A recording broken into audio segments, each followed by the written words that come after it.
সেদিন আমরা রওনা হয়েছিলাম দার্জিলিং যাওয়ার উদ্দেশ্যে।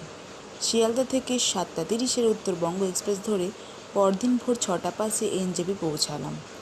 এনজেপি পৌঁছে আমরা একটা শেয়ার ট্যাক্সিতে চেপে পড়লাম দার্জিলিং পৌঁছানোর উদ্দেশ্যে।